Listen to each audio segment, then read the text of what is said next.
ڈرامے جو تاریخی بنائے جاتے ہیں، تو ڈرامے دیکھنا تو ہم جائز نہیں کہتے، اس میں بے حیائی بھی ہوتی ہے، مگر جو بنانے والے ہیں وہ کہتے ہیں کہ ایک ماحول جب کریٹ کیا جاتا ہے، ایک ماحول دکھایا جاتا ہے، اس سے تاریخ اور ہسٹری آپ کے دماغ میں زیادہ اچھی طرح سے بیٹھتی ہے۔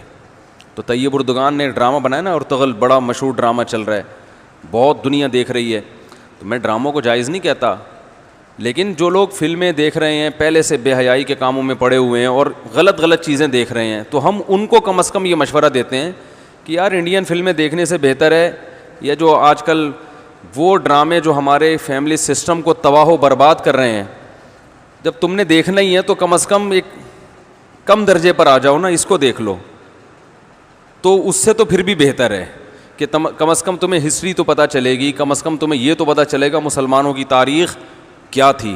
اور ایسے صرف دعاؤں سے کام نہیں بنا، انہوں نے بڑی بڑی قربانیاں دی ہیں۔ سلطان محمد فاتح نے بہت بڑی قربانی دے کے قسطنطینیہ فتح کیا تھا، دنیا کی سب سے بڑی توپ بنائی تھی اس نے، اور آج ہماری صرف باتیں توپ ہیں، باتیں ایسی کریں گے جیسے بہت بڑی توپ ہیں ہم، کوئی عمل ہمارے کیا ہیں زیرو، نہ سائنس میں آگے، نہ ٹیکنالوجی میں آگے، نہ مذہب میں آگے۔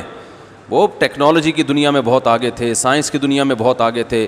سلطان محمد فاتح نے جب قسطنطینیہ کو فتح کرنے کا ارادہ کیا، استنبول کو، نبی کی پیش گوئی تھی کہ میری امت میں جو طبقہ استنبول جو فتح کرے گا نا وہ جنتی ہے، تو صحابہ کے دور سے کوششیں ہو رہی تھیں، اور استنبول میں 1000 سال سے خلافت قائم تھی عیسائیوں کی، اور اسے کوئی فتح کر نہیں سکتا تھا۔ ابو ایوب انصاری رضی اللہ تعالیٰ عنہ گئے، وہ نہیں فتح کر سکے، ان کی قبر وہیں بنی، بڑے حملے ہوتے رہے، اتنی چوڑی دیوار میں نے خود دیکھی ہے، اس کی میں نے ویڈیو بھی بنائی تھی، اور اتنی لمبی دیوار شہر کے گرد کہ اس کو ناممکن اسباب کی دنیا میں، ایئر اٹیک تو ہوتے نہیں تھے نا اس زمانے میں، جانا تو پیدل فوج نہیں تھا، جائے گی کہاں سے بھائی، چڑھے گی کیسے اس پہ، سیڑھیاں لگا کے جو چڑھتے تو اوپر انہوں نے گرم تیل گرم ہوتا تھا، اس کے دیگ رکھے ہوئے ہوتے تھے، تو وہ دیگ الٹتے تھے تیل ڈال کے، کوئی چڑھ نہیں سکتا تھا، بہت زبردست ڈیفنس تھا، کوئی میلی آنکھ اٹھا کے دیکھ نہیں سکتا تھا، اور جتنی لڑائیاں ہوئی سب ناکام ہوئی تھیں۔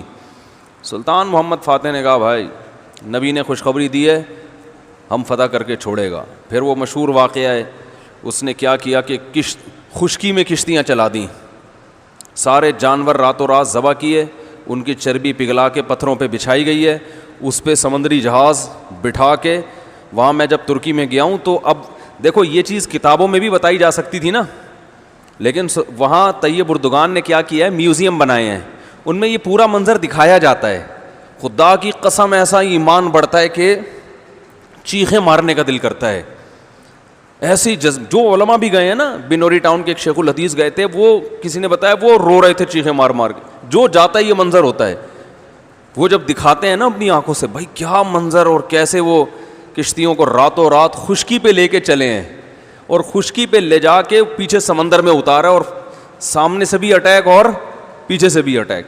انگریزوں نے لکھا ہے، گوروں نے ہسٹری میں، کہ یہ اسباب کی دنیا میں ممکن نہیں ہے، بہت بڑا کارنامہ انہوں نے سر انجام دیا، اور راتوں رات۔ تو یہ ہماری تاریخ تھی جس کی وجہ سے ہمیں عروج ملا تھا، آج ہم صرف پیڑے کھا رہے ہیں، باتیں ٹھوک رہے ہیں بیٹھ کے، صحیح ہے نا، بزرگوں پہ طنز، علماء پہ اعتراضات، ایک دوسرے پہ کیچڑ اچھالنا، فرقہ پرستی، ان چیزوں میں ٹائم ضائع ہو رہا ہے، اور کوئی موٹیویٹ کرنے والا نہیں ہے، کوئی تعمیری کام کرنے والے لوگ بہت تھوڑے رہ گئے ہیں، اور ٹیکنالوجی کی طرف تو توجہ ہی نہیں ہے۔ یونیورسٹی میں جو لڑکا مذہب پہ چلتا ہے، سب کی بات نہیں کر رہا، ایجوکیشن میں سب سے پیچھے وہی ہوتا ہے، عام طور پہ اسی کی شکایتیں آ رہی ہوتی ہیں، یہ چونکہ نمازی ہے لہذا نمبر سب سے کم اس کے آتے ہیں، نمازی کے نمبر تو زیادہ آنے چاہیے بھائی، جو تبلیغ میں وقت لگاتا ہے اس کو تو ایجوکیشن میں زیادہ آگے ہونا چاہیے، یہ تو ہمارے مذہب کا حصہ ہے۔ صحابہ کرام نے جو ملکوں کے ملک فتح کیے، اور جو ہمارے تاریخ میں فاتحین ملتے ہیں، سب سے پہلا بحری بیڑا حضرت معاویہ نے بنایا ہے، سمندر پہ سب سے بڑی فوج جو اس وقت اتاری ہے وہ کس نے اتاری ہے؟ حضرت معاویہ رضی اللہ تعالیٰ عنہ نے، اور نبی نے پیشگوئیاں سنا دی تھی پہلے کہ سمندر کی لڑائی ہوگی، اس میں جو شہید ہوگا اسے میں جنت کی خوشخبری دیتا ہوں، اور آپ صلی اللہ علیہ وسلم نے سمندر میں شہید ہونے والے کو زیادہ بڑا شہادت کا درجہ عطا فرمایا۔ میں نے تو سمندری لڑائی کے فضائل پر احادیث جمع کی تھیں. ایک میرا بیان ٹوٹلی اسی پر ہوا تھا کہ سمندری لڑائی کتنی اہم ہے. نبی کو معلوم تھا میری امت سمندروں پہ بھی چلے گی. سمندر پہ چلنا ٹیکنالوجی کے بغیر ممکن ہے کیا؟ پھٹے لگا کے بیٹھ جاؤ گے اس پہ کہ ملاحوں کو بلاؤ گے یار تم مچھلیاں پکڑتے ہو تو 2-4 پھٹے یہاں بھی, او بھائی لڑنا ہے اس پہ تو سامنے والا بھی لڑے گا. تو نبی صلی اللہ علیہ وسلم نے فرمایا جو سمندری لڑائی ہے, جو شخص سمندر پہ جہاد کرے گا اس کے جو چکر آئیں گے نا اس پہ بھی اللہ اس کو اجر دے گا. بڑی خوشخبری ہیں اس کے گناہوں کی معافی کی, کیونکہ آپ کو پتا تھا کہ امت جب تک سمندر پہ کو فتح نہیں کرے گی اور سمندر پہ سفر نہیں کرے گی یہ اس دنیا پہ حکومت نہیں کر سکتی. تو حضرت معاویہ نے جو پہلا بیڑا بنایا اس کے امیر کو امیر البحر کہتے تھے. بحر کہتے ہیں سمندر. یہ امیر البحر کی ٹرم یہ انگلش میں منتقل ہوئی ہے جس کو ایڈمرل کہا جاتا ہے. بہت ساری فوجی اصطلاحات اور سائنسی اصطلاحات عربی سے انگلش میں ٹرانسفر ہوئی ہیں, عربی سے انگلش میں گئی ہیں. آج میڈیکل سائنس میں بہت سے الفاظ ایسے ہیں جو عربی سے انگلش, مسلمان سائنسدانوں کے تھے وہ, لیکن اب دیکھو حال کیا بنا دیا. ایک نمبر کے سست نمازیوں کی حالت تو دیکھ لو جا کے. سب سے سست ترین جو ہوگا وہ دیندار بنا ہوا ہوگا. سب کی بات نہیں کر رہا, ڈاکٹروں میں ہم نے بڑے اچھے اچھے دیندار دیکھے ہیں, سائنسدانوں میں, ایٹمی سائنسدانوں میں تو دیندار زیادہ ہیں الحمدللہ, لیکن میجورٹی کی بات کر رہا ہوں کہ پتہ نہیں کہ ہمارے ذہن میں یہ کچھ ایسا کسی نے, شیطان نے بات ڈال دی ہے کہ ہم نے صرف جو ہے ایک طرف کو فوکس کیا ہوا ہے, دوسری طرف کو ہم نے بالکل نظر انداز کر دیا ہے. تو بھائی جس طرح سے دین کی تعلیم انتہائی ضروری ہے, اس کی کوئی اس کی اہمیت کی کمی کا انکار نہیں کر سکتا. انگریز جو تباہ ہو گئے نا, فیملی سسٹم تباہ ہو گیا, زنا معاشرے میں پھیل گیا, والدین اولڈ ہوم میں, وہ وجہ کیا؟ مذہب نہیں ہے نا, مذہبی تعلیم نہیں ہے. لیکن ہم جو معاشی لحاظ سے تباہ ہو گئے اور ترقی میں پیچھے رہ گئے, وجہ کیا ہے؟ مادے پہ محنت نہیں کی ہے. تو دونوں محنتیں ضروری ہیں. داؤد علیہ السلام کو روحانی ترقی بھی ملی اور اللہ نے آپ کے ہاتھ میں لوہا بھی پگھلایا. کیوں پگھلایا؟ تاکہ لڑیں, کیونکہ صرف نمازوں سے لڑائی ممکن نہیں ہے. ذکر کرتے تھے نا داؤد علیہ السلام, چاروں طرف سے پرندے جمع ہو جاتے تھے, ایسی خوبصورت آواز میں تلاوت کرتے تھے, ذکر کرتے تھے. وَالطَّيْرَ مَحْشُورَةً كُلٌّ لَهُ أَوَّابٌ, قرآن کہہ رہے پرندے, اور یا جبال اوبی ماہو والطیر. جب اللہ کا ذکر کر رہے ہیں پہاڑوں سے بھی لا الہ الا اللہ کی آوازیں آتی. یہ ذکر تھا, لڑنے کے لیے یہ نہیں ہے کہ اے داؤد ہم نے آپ کو ذکر بھی دیا اور آپ جو ہے روزے بھی رکھتے ہیں اور تہجد بھی پڑھتے ہیں, لہذا اب آپ کو تو اسلحہ بنانے کی ضرورت نہیں ہے, ویسے ہی فتح ہو جائے گی ایمان کی طاقت سے. نا نا نا نا نا, زرہیں بناؤ, قدر فی السرد, صحیح ہے نا, کڑیاں بناؤ, فوج تیار کرو. لڑائی کے لیے اصول بولتے کیوں نہیں بھائی, کچھ اور ہیں. تو دونوں چیزیں نہیں ہیں. داؤد علیہ السلام, سلیمان علیہ السلام کے گھوڑے بھی تو تھے, انہیں کیا ضرورت تھی گھوڑوں کی بھائی؟ کہتے میں اللہ کا اتنا عبادت گزار ہوں, میں اسباب اور وسائل کیوں, میں مصلی بچھاؤں گا, دعا مانگوں گا, ملک فتح ہو جائے گا. او بھائی گھوڑے رکھے ہوئے ہیں, صحیح ہے نا.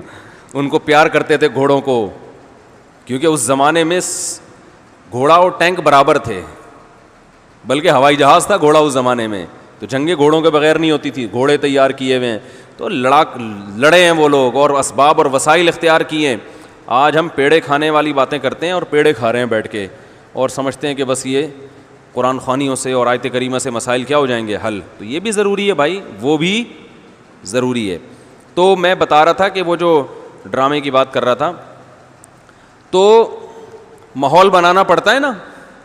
تو طیب اردگان نے کیا کیا کہ کیونکہ جو لبرل لوگ ہیں وہ ایسے ڈرامے, ایسی فلمیں بنا کے نا نوجوان نسل کا دماغ خراب کر دیا انہوں نے. اتنا دیکھو, اب محمد بن قاسم کو بھی لوگوں نے ڈاکو کہنا شروع کر دیا ہے, معاذ اللہ. وہ شخص جو سندھ میں اسلام لانے کا ذریعہ بنا, اگر وہ ڈاکو تھا تو اس سندھ میں اسلام کون لے کر آیا؟ انگریز کہے گا تمہارے تو اسلام, جو بر صغیر میں اسلام آیا سندھ کے راستے سے, سندھ کو تبھی باب الاسلام کہا جاتا ہے نا. بر صغیر میں اسلام کہاں سے آیا ہے؟ سندھ کے راستے سے. پھر پورے انڈیا میں بھی پھیل گیا اور بنگلہ دیش, برما, کہاں تک پھیلا ہے. تو انٹری جو ہوئی ہے محمد بن قاسم کے ذریعے ہوئی ہے. پروپیگنڈا دیکھو, وہ بھی چور, وہ بھی معاذ اللہ وہ بھی ڈاکو, محمود غزنوی بھی ڈاکو. وجہ کیا ہے؟ جس کے ہاتھ میں میڈیا ہوگا نا چلے گی اور سنی اسی کی جائے گی, آپ جو کچھ بنا کے پیش کر دیں. تو طیب اردگان نے کہا بھائی ان کو انہی کی زبان میں جواب دینا ہے. ناول لوگ نہیں پڑھتے, رسالے نہیں پڑھتے لوگ, تو نوجوان طبقہ فلمیں ڈرامے دیکھتا ہے. تو اس نے کہا ڈرامہ بناؤں گا, اور ایسا بنا کے دکھایا کہ آج رپورٹیں یہ آ رہی ہیں بہت سے غیر مسلم مسلمان ہو چکے ہیں. تو میں عام لوگوں کو وہ ڈرامہ دیکھنے کا مشورہ نہیں دیتا, اس میں عورتیں بھی ہیں اور کچھ کہا جاتا ہے, میں نے نہیں دیکھا وہ ڈرامہ, بے حیائی کے مناظر بھی ہیں, لیکن میں ان لوگوں کو جو غلط چیزیں دیکھ رہے ہیں ان سے کہتا ہوں یار کچھ دیکھنا ہی ہے تو پھر ادھر دیکھ لو, جو نہیں دیکھ رہے وہ کچھ بھی نہ دیکھیں, وہ پھر اس کے بعد پھر آگے بھی جائیں گے, وہ یہ دیکھ کے پھر وہ ان کو شوق پیدا ہوگا ذرا فلمیں بھی دیکھیں. اور جو نہیں دیکھ رہے وہ تو بچے رہے ہیں, جو دیکھ رہے ہیں تو بری چیزیں دیکھ رہے ہیں تو بھائی یہ دیکھ لو پھر, تو اس سے کم از کم ایک کریٹو سوچ پیدا ہوگی تمہاری, اور کم از کم ایک تعمیری سوچ پیدا ہوگی, مسلمانوں کی ہسٹری کا تمہیں پتہ چلے گا. تو اردگان کی سوچ چونکہ یہ تھی اس لیے اس نے وہ کر دیا, اور اس سے بہت لوگ پریشان ہیں اس ڈرامے سے. یعنی اس سے جو اسلام دشمن قوتیں پوری دنیا میں پابندی لگانے کی کوشش میں لگی ہوئی ہیں. ابن تیمیہ رحمہ اللہ کا قول ہے نا, تمہیں باطل کی پہچان نہ ہو نا کہ حق کیا ہے اور باطل کیا ہے, تو دیکھ لو باطل کے تیروں کا رخ کس طرف ہے. سارے باطل جس کے پیچھے پڑے ہوئے ہو نا, سمجھ لو یہ کیا ہے, حق ہے, تو ان کو پتہ ہے اس کا اثر کیا پڑ رہا ہے. تو ماحول جو کریٹ کیا جاتا ہے, ماحول ایک قائم کیا جاتا ہے, اس سے جو لیسن ملتا ہے وہ ویسے زبانی سمجھانے سے نہیں ملتا.